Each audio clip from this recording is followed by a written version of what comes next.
Hi everyone, it's good to be talking to you again. So today is session 106 of my whiteboarding series. I'm going to talk a little bit about traditional tools, transitional tools, and then I'm going to talk about something called peer listening boards. So we're going to add a new tool into our whiteboarding toolkit today.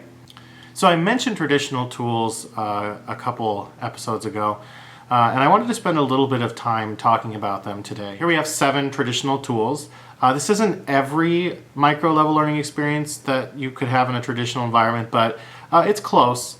And I just want to talk about each one of these and their usefulness, because I want to get this across that just because I say it's traditional doesn't necessarily mean that it's bad.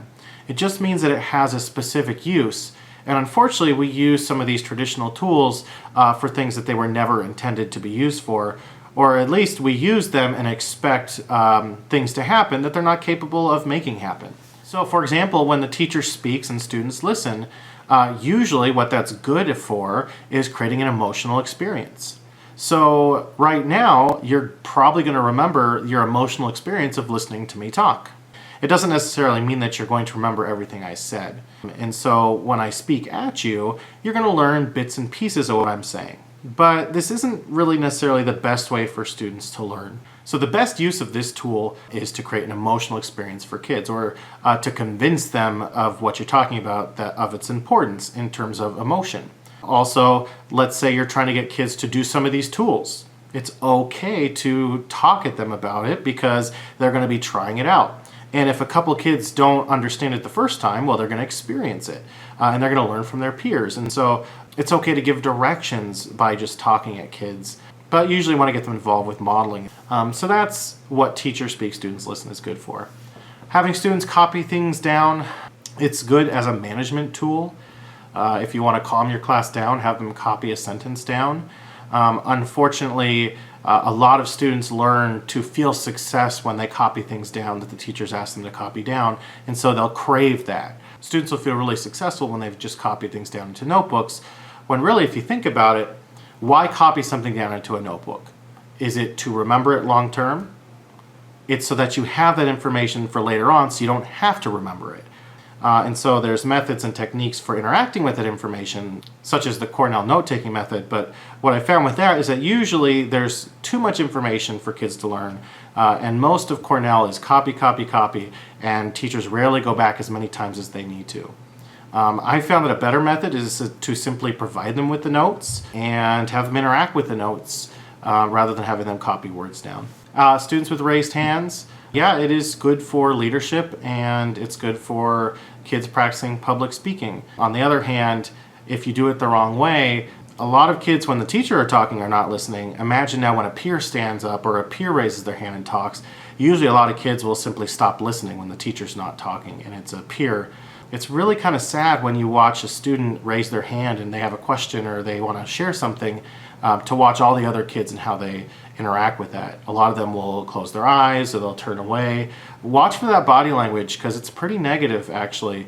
If you're going to work on public speaking and listening, using peer listening boards, which I'll talk about later. Students present while the rest listen, same sort of problem. Kids tend to listen less to their peers than they do to the teacher, and so it's really sad to see kids presenting while other kids are, through body language, showing them that they don't care what they have to say. At the end of the day, if one student's talking, it's the same as if a teacher's talking, right? Talk, talk, talk, talk, talk. There's not a lot of interaction going on. Unstructured group work, it's great for part of your class to learn something. It's a lot better than one talks while the rest listen, but in unstructured group work, about half the class tends to do the work, and our graduation rates at our poor schools tend to be about 50-60%. Interesting. Kind of correlates there. I'm not going to pick too much on sustained silent reading. It is extremely not visible. You could see kids in their eyes tracking. You could definitely jazz up any sustained silent reading by having kids pair share or whiteboard about what they're doing. But unfortunately, what they bring into their books, the skills they have inside their head, are what they get out of it. And if a student doesn't have great fluency or comprehension strategies, they spend whole periods of time practicing reading when really they're not using the great skills that you could teach them having you do reading in a more whole group environment. Independent work is a part of our model, so I'm not picking on that. And there's great things you can do with independent work. Differentiation. Kids do need to practice. Unfortunately, what a lot of people do is they make learning independent. Here's a packet, sit down and learn from the packet. If kids were capable of that, then we would have a 100% graduation rate already. And we just don't. Students need teachers. They need that relationship with a teacher to help guide them to be able to learn. And so independent work is something that comes after the learning. So I haven't mentioned these before, but the transitional toolbox, there are some great tools here, but they're transitional tools. They don't necessarily increase the visibility enough like you see in whiteboarding. The reason why they're transitionals is teachers start to realize that, wait, I'm talking, but I'm not sure if kids are actually listening. They appear to be, but they're not doing so well on their assessments. So let me get away from raised hand. Let me just see if they can get them to shout out and get more kids to talk to me. The first transitional tool is a shout out. Now, shout outs are very deceptive. At first, shout outs are wonderful. Lots of kids are shouting out. What I've found and what I see all the time in classrooms is when they do shout outs, about half the kids shout out and half the kids do not. But when you have 50% of the kids shouting out, it feels like the whole classroom is shouting out. Once again, our graduation rate's 50-60%. Kind of interesting. Just like unstructured group work, shoutouts don't necessarily get all the kids involved. They're a lot more engaging than one raises their hand, but they tend to engage about half the class. Choral response is wonderful. In fact, a lot of whole brain techniques rely on choral response, but it is simply practicing knowledge over and over again. You can have kids choral respond critical thinking out loud with your modeling of thinking, but they're still just getting the knowledge-based experience of critically thinking using your thinking rather than their own. But choral response is one of those great transitional tools that gets lots of kids involved with the lesson.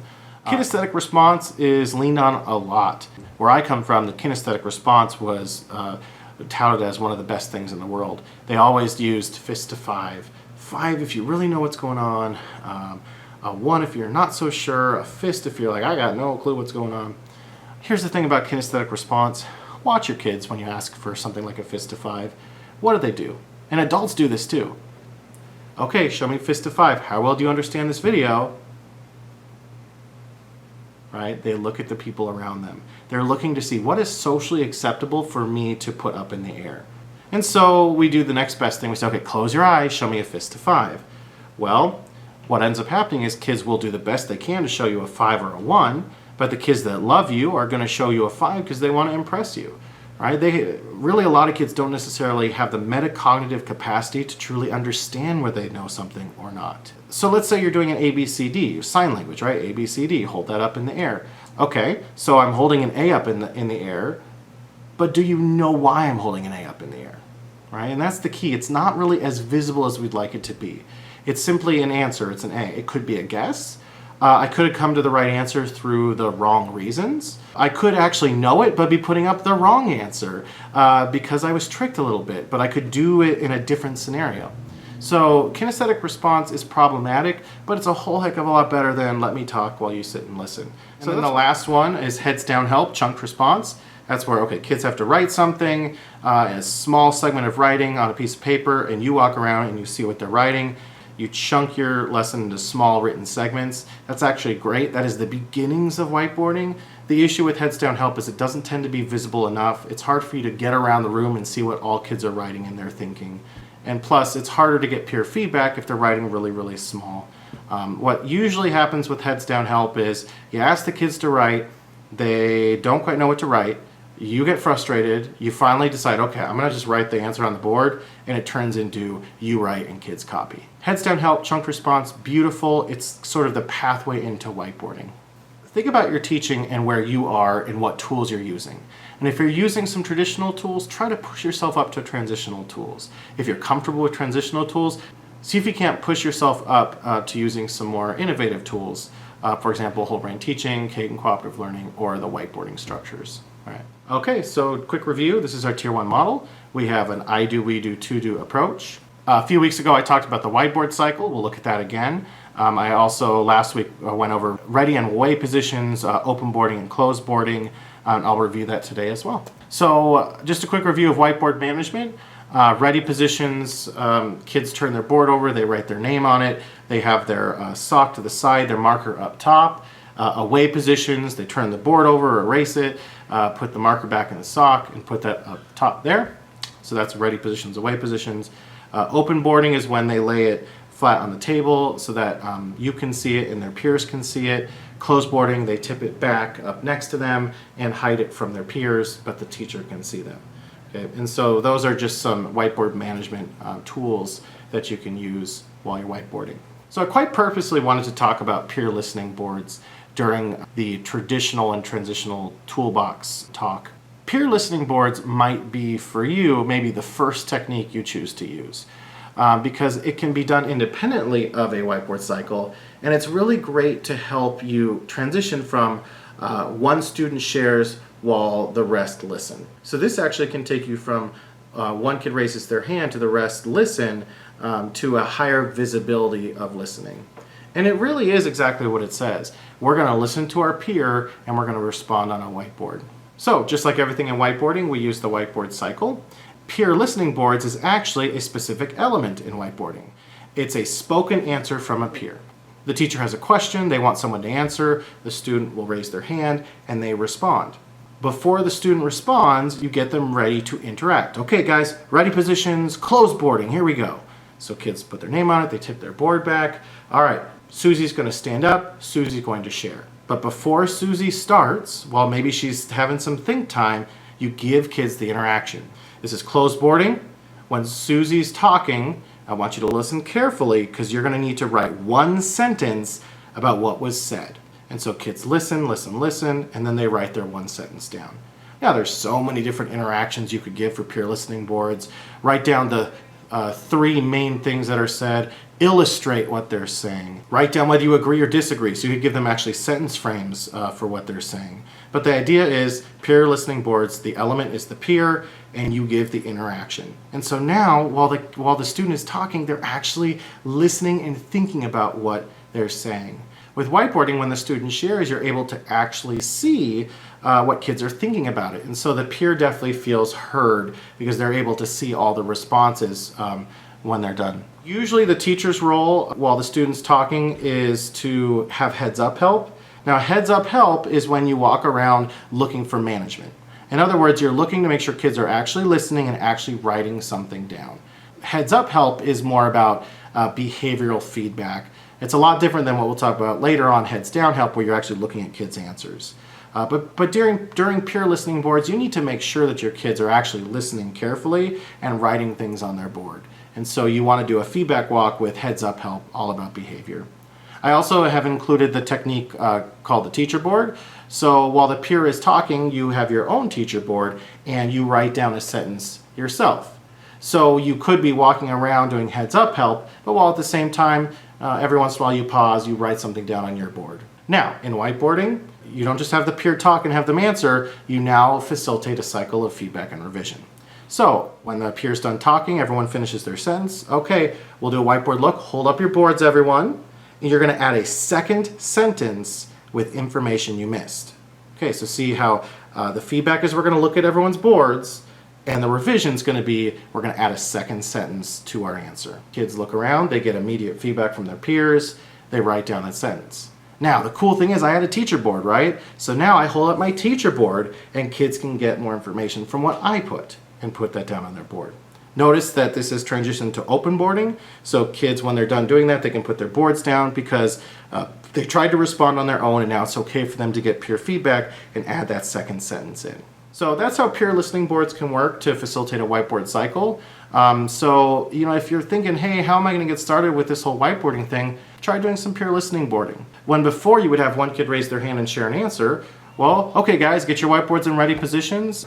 John's going to share and we're going to illustrate what he's saying. And then we'll get some feedback and revise. It's a beautiful way to transition from one kid talks and answers at a time to a full visibility classroom. Because in this case, John was talking, practicing public speaking. Everyone else was answering visibly on their whiteboards. We can see what they were thinking. We know they were listening to John. It's a beautiful tool, and I used it a lot in my classroom. All right, that's it. Peer listening boards. If you have questions, please feel free to send them my way. If you want my toolbox, put a message asking for it, and I'll talk to you soon. Have a great week.